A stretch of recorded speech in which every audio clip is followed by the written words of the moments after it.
Well, as you all know, America is a horribly racist, systemically, ubiquitously racist country where non-white people are oppressed everywhere, all the time, always the victim of racism, over and over and over again. Yet somehow, for some reason, hate crime hoaxes have never been more common. Kind of odd. There's a new hate crime hoax every week. It seems like not exactly what you would expect. You know, inventing hate crime hoaxes in a racist country is a bit like bringing your own six-pack to a keg party. It's why do you need to bring your own if there's enough of it already on tap? Maybe that's because America actually isn't a racist country. Who knows? You know, in fact, maybe it's so not racist that anyone who wishes to be the victim of racism has to invent it for themselves, has to victimize themselves. If you want something done right, do it yourself. That's what my dad always said, but I don't think he had hate crimes in mind exactly when he said it. The great thing is that hate crime hoaxes are so common now that there are actual genres. It's kind of like you could almost organize it the way they used to organize videos at Blockbuster, if you kids remember that, which you probably don't. But you've got the genres. You've got the classic racist graffiti hoax, the racist note hoax, the racist message on a receipt hoax, the noose hoax, and the more ambitious physical attack hoaxes, which often involve someone injuring themselves in order to really sell it. So I thought today we'd go through, sift through all of these and come up with a list of the top 5 recent hate crime hoaxes. We have to limit it a little bit because there are so many to choose from. And it's difficult to choose even among the recent ones, but I'll give you my top 5. Listen, we all have our favorites, okay? I realize that it's controversial. We've all got the ones that are near and dear to our own hearts, but these are mine. This is what I consider to be the top 5 hate crime hoaxes. Number 5, this is a recent addition, just edged into the top 5. A Texas A&M University student, Isaiah Martin, went viral, got a lot of media coverage recently after he found racist notes on his windshield of his car. And they said, "All lives matter, you don't belong here." And then one, of course, was the N-word. Come to find out, huge surprise here, what nobody except for everybody was expecting, Martin wrote them himself. It's a hoax. Now, you might say this one's a little bit too cliched, a little too par for the course to warrant a mention on the list, and I get that, but that's what I like about it, if I'm being honest with you. This hate crime hoax, to me, is like comfort food. A hug, a kiss, and a good hot Quaker Oats breakfast. The best school day start you can give your youngster. It's an old classic, you know, not trying too hard. Note on the windshield, we've seen it before. A little bit of a twist to make it relevant and current. You've got the All Lives Matter note added to it because All Lives Matter is now a slur on par with the N-word, it turns out. And I like that Martin wasn't reinventing the hoax wheel, okay? He wasn't trying to do that. Is it safe? Is it derivative? Sure. But it was pulled off, I think, with a very subtle sort of flair and gusto, something that only the true hate crime hoax aficionados can pick up on and appreciate. So that's why he's my number 5. Number 4, racist graffiti at the Air Force Academy outside the dorm rooms of 5 black cadets turned out to have been written by, wait for it, one of the black cadets themselves. What?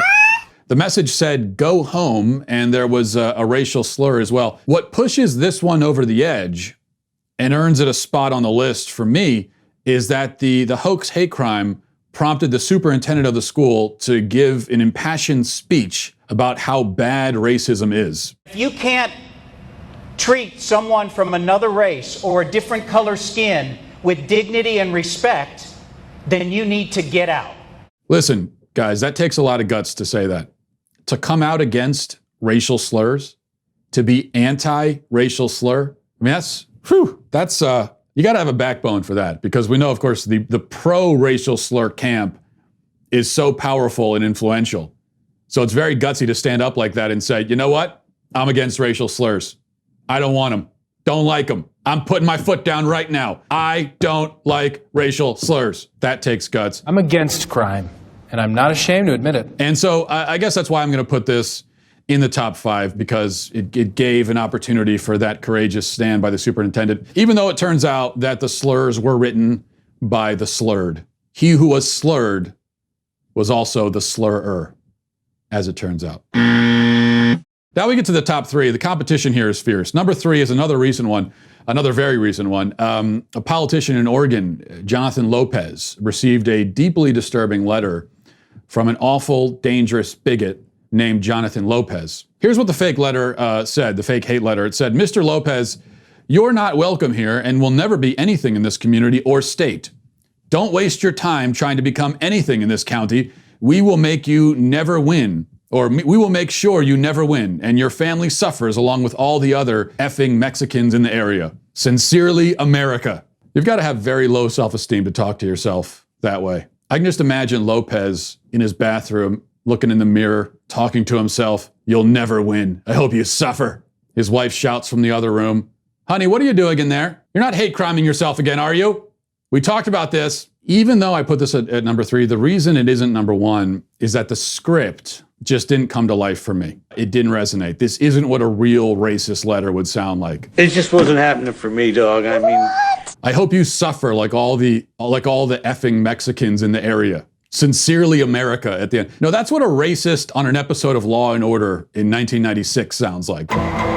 That's not what a real racist would sound like. So there's a disappointing lack of authenticity, probably because Lopez has never experienced actual racism. He's never come in contact with a real racist. And that's the irony about all these hate crime hoaxes, is that you could tell from the way that they are so obviously staged that the people staging them have just never even encountered an actual racist in their life, so they have no idea what one would sound like, which is something that you'd think you'd be grateful for, that you've never encountered that. But no, Lopez wasn't, so he went ahead and he felt like he was being deprived by not being a victim of racism, so he went ahead and did it himself. You know, the do-it-yourself mentality is something at least we can respect. Now, number 2, a Muslim student, Yasmin, claimed that she was harassed on the subway by a drunken group of white men who shouted Donald Trump, called her a terrorist, and tried to grab her hijab off her head. Of course, it was all a lie. She made it up. The drunk, racist white men didn't exist. Well, let's not say they didn't exist. They didn't exist physically, but they did exist in her heart. And that's what really matters. Now, the main thing I'm trying to figure out, I want to know how she pictured this scenario when she fabricated it. So they were screaming Donald Trump. Was it supposed to be like in a celebratory way? Donald Trump! Woo! Like that? Or is it a angry and accusatory? Donald Trump! Is it questioning Donald Trump? Like they thought that she was Donald Trump and they were mad when they found out she wasn't? I don't know. Who knows?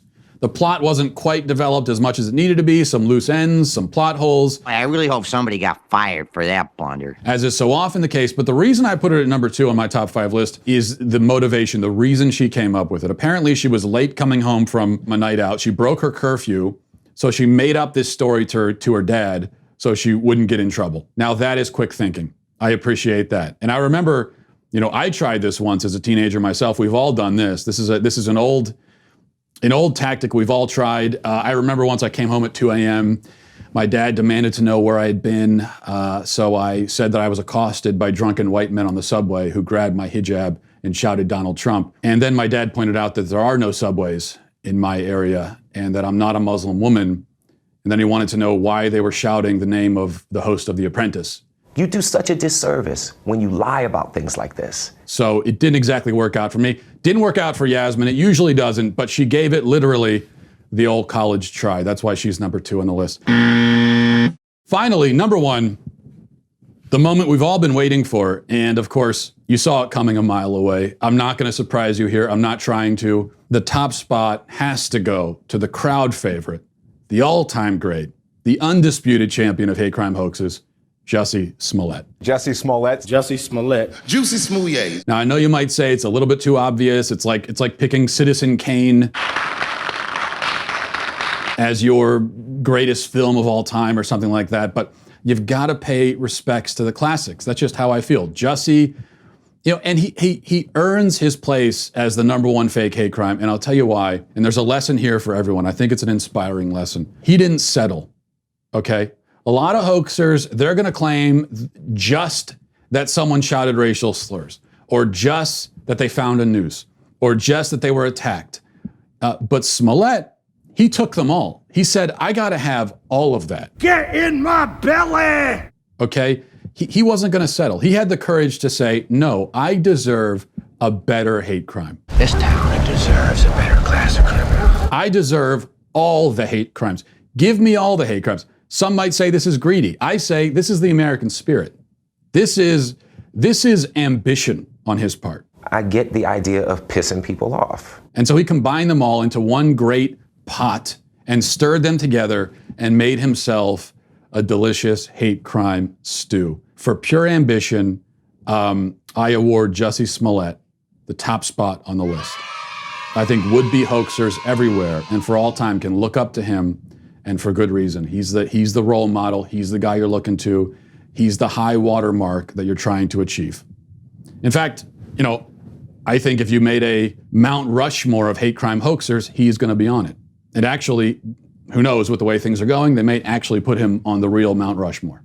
You never know. So those are the top 5. Thanks for watching. And just remember, whenever you're planning your next fake hate crime, stay safe. Always blame Whitey. And most importantly, have fun.